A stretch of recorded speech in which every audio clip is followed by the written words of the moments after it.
A resident of Pune, Dr. Phadke has been in private practice as a consulting anesthesiologist from 1986. He was the treasurer of ISA Pune and the organizing secretary of Medi Block 2006, a workshop on nerve blocks. From public awareness programs to free plastic surgery camps and live workshops, this doctor has a professional life that is rich with experience.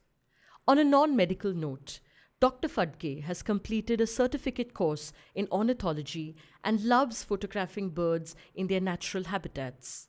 He pursued a certificate course in field botany and is passionate about the documentation of wild flora, especially of the Western Ghats.